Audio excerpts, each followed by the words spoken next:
All right, hello once again. This is Jeff Scott of Rankin Technical College, and I just finished going over a series of about 6 videos on the fundamentals of HTML and HTML5. Now I'm going to switch gears and go over the same kind of thing, but for cascading style sheets or CSS. In this video, I want to explain what I'm going over, plus I want to give you an example of each type of CSS that we're going to be working with. So I'm going to talk about inline CSS, internal CSS, external CSS, classes and IDs.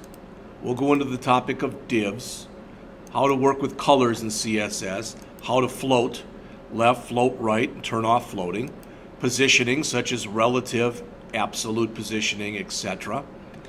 Working with margins, and again distinguishing between margins and padding, adding borders, playing with fonts, styling text, aligning text, left, right, center, justified, etc.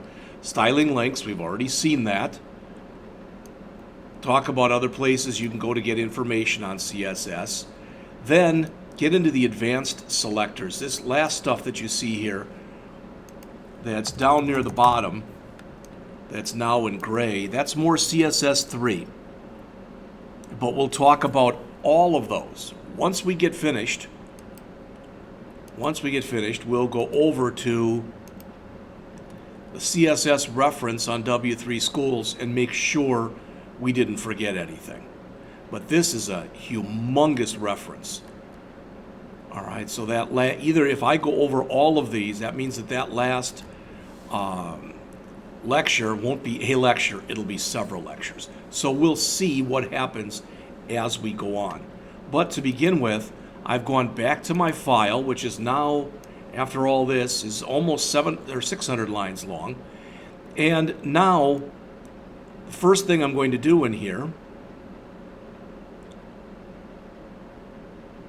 is to talk about inline CSS. All right? And we'll just put a comment there that says for specific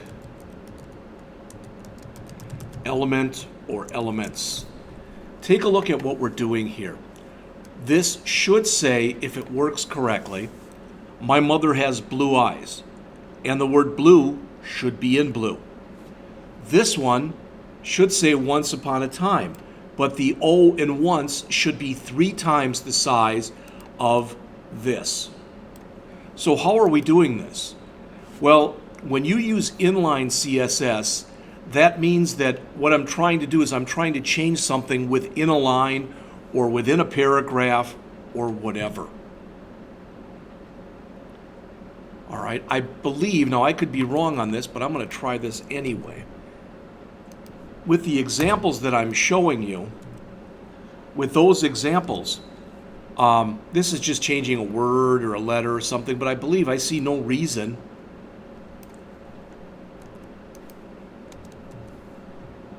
why I couldn't do this.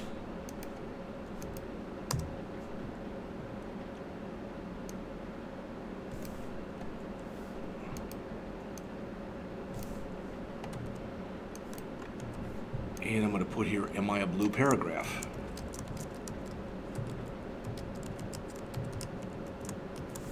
Now, I may have done something wrong stylistically there. I don't know. So I'm going to check it in just a moment. In fact, I'm going to actually do this.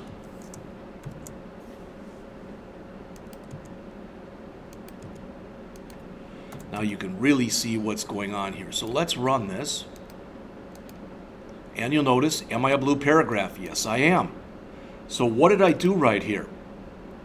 I used a span tag, which with inline CSS is the way it's typically done.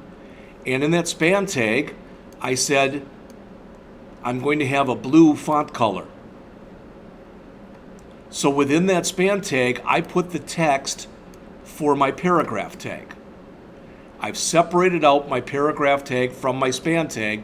My span tags are embedded within my paragraph tags. And as you know, I could change this to red.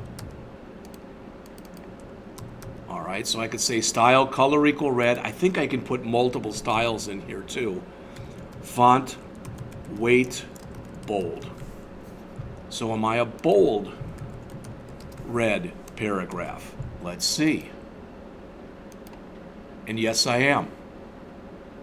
And if you say, well, I can't tell if that's bold or not, well, then we come back in here and we remove the font weight bold. And we run it again, and now you see that it's a bold, it's a red paragraph, but it's not a bold paragraph. All right, so again, when you work with inline CSS, it's for specific elements on a page. So that was the first one. With this second one here, now notice that we're just taking the word blue. We're surrounding the word blue in a span tag, where we're saying color blue, which means, again, we want, in this case, we want the font color in here to be blue. We could, again, also add something like font weight bold if we wanted to do that. Now, not only should it be blue, but it should be blue and bold, and it is. Finally, in the last example that you see right here, the O in Once Upon a Time, you see that kind of thing in kids' books and whatever. All right, that's this one. Now it's just a letter. That letter, we're saying take the font size and make it 3M, which is what? 3 times the size that it normally would be.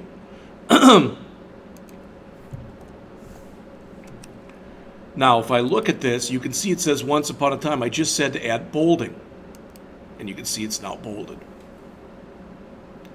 So again, the idea is, and I put it in here as instead of putting it in here as a comment, let's put it in as an H1 tag.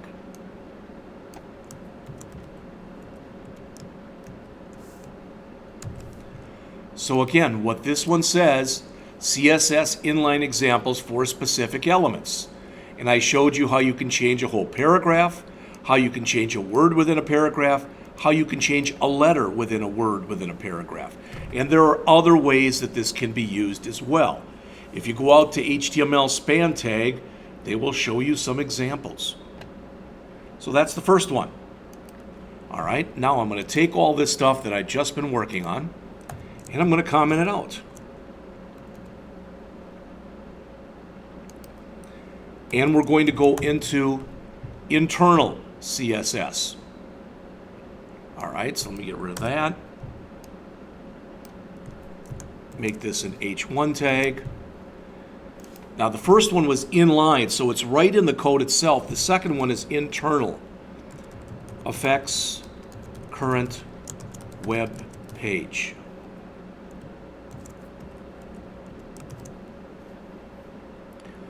Notice what it says. If this one works, this paragraph should have green text and a gold background. This paragraph should be in a large Arial font, bolded and italicized. Well, what made that happen? It's up above, but let me run it first and see if indeed it works. If this works, this paragraph should have green text and a gold background, and it does. This paragraph should be in a large Arial font, bolded and italicized, and it is. So how did I do that? What was the magic? What was the magic to make that happen? Well, the magic for internal CSS is you put it within style tags up in your head section. So notice I've got here, well, and also please notice, because the keywords, and I didn't mention them, and I should have, was remiss not to, that is ID equals, and that is class equals.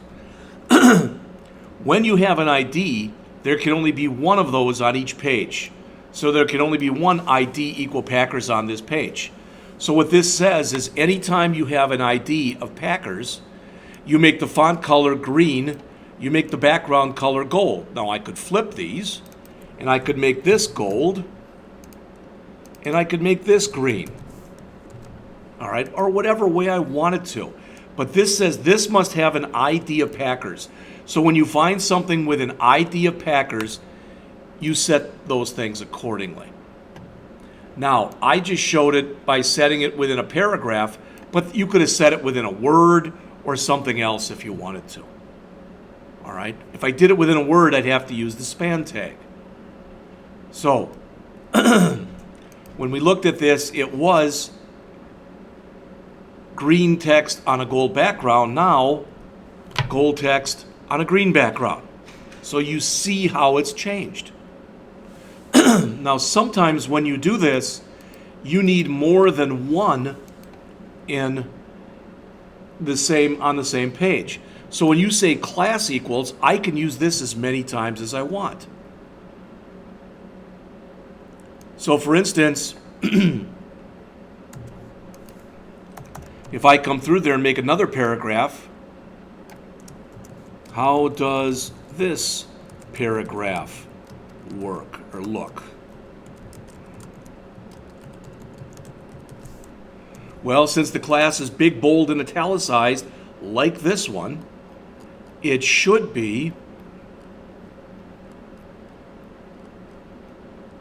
see how big my file is getting. The font family should be Arial. The font size should be 2.5 times its regular size. It should be bolded, and it should be italicized. Now, I'm not sure, but font is a kind of a different type of animal. So what I'm going to try here is I'm going to see if I can combine all this into a single statement. So I'm going to say font, colon, Arial, comma, 2.5 M, comma, bold, comma, italic. I don't know if the commas are necessary in there or not. I'll know real quick. Notice that still looks the same. But what I've done here is instead of putting this in as 4 lines, I said for the font family, Arial, so it knows that that's a family, 2.5 M, and it knows that's a size, bold, it knows that's a weight, and italic, it knows that's a style. So I can either do this as a single line, as I just did it, or I can do it as multiple lines, which is the way that I have been doing it. Now, you may disagree with what I'm about to say. You might want to use it as 4 lines as opposed to 1 as you're starting, because now you're sure you know exactly what's being set and how it is being set. All right? All right. The last type of CSS is what's known as external CSS. So let me take this and let me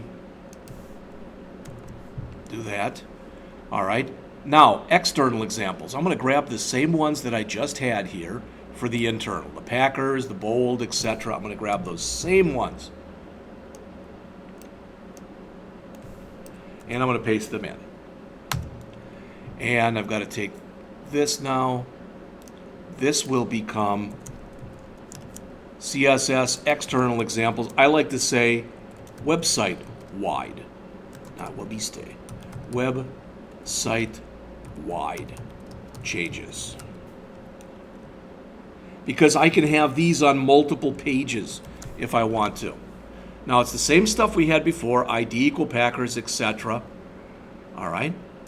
But I will now come in where I've got this stuff set, where I've got my internal CSS set. I'm going to take that and I'm going to comment all of that out.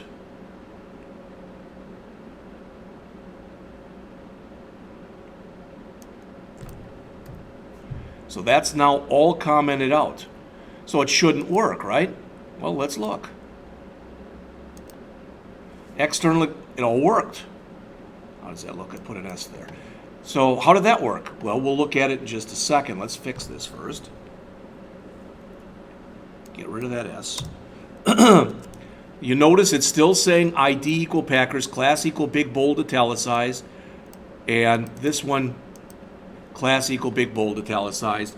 But now what we're doing is, remember, we put this line in a long time ago. This will include our external style sheet. So we are doing what's called linking to our external style sheet. The relationship is it's a style sheet. And where is it? All right, it's under, and that's interesting that it worked, but it did work.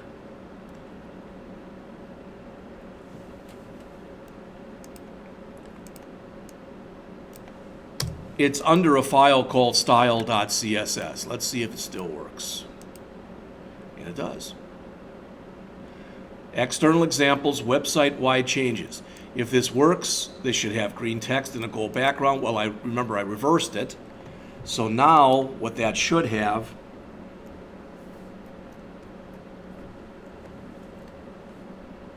instead of green text with a gold background, it should have gold text with a green background.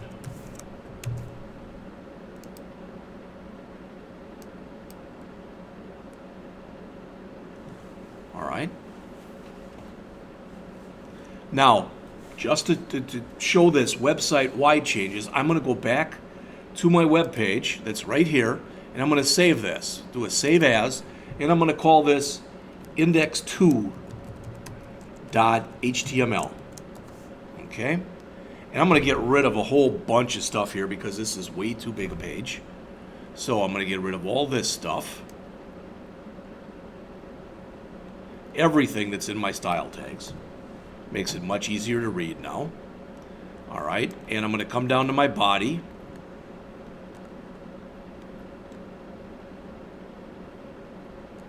Start removing all this stuff. This is, again, stuff I did in earlier lectures. All right, now I'm down to a file of about 30 lines, which is a much better file to be able to work with. Don't need this right now. There you go. So I'm at 30 lines approximately. So now I'm using the same style.css.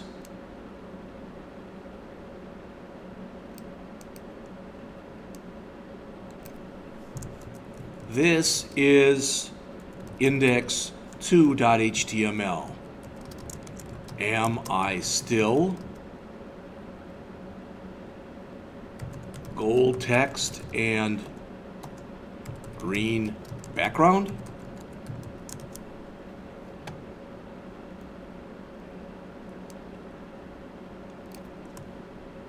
Large Arial font, bolded and italicized. How do I look?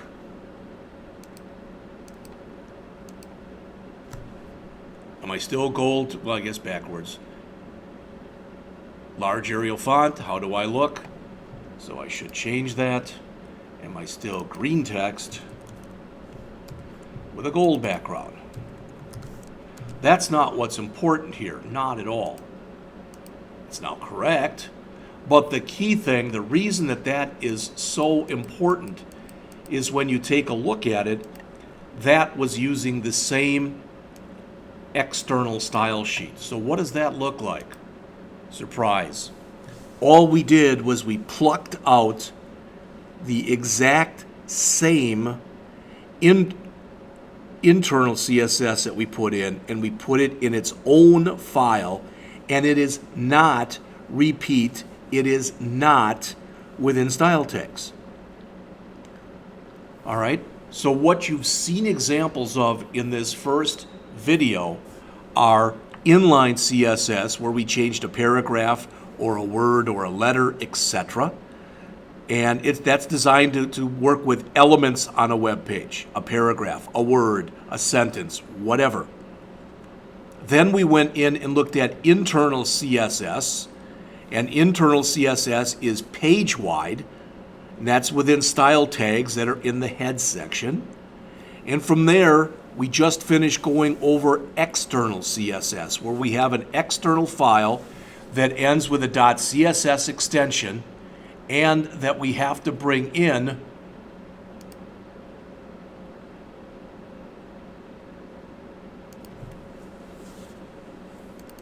using our link tag. All right, so that finishes up this first lecture. So what I've done, again, is I've discussed inline, internal, and external. I've also introduced you to the idea of classes and divs.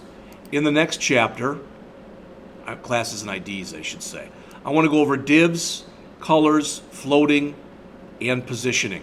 I'm trying to break this up into manageable chunks. If I can do this next, then I'll go in the next one and probably do like to here. All right? And then we'll finish, maybe we'll even finish it up, and then we'll do a lecture on the CSS3. Again, the goal here is not to see how fast I can ram this stuff down your throat. The goal is to go through as much stuff as I think you can handle in one video. So I'll be back to talk about some more of this in just a couple minutes.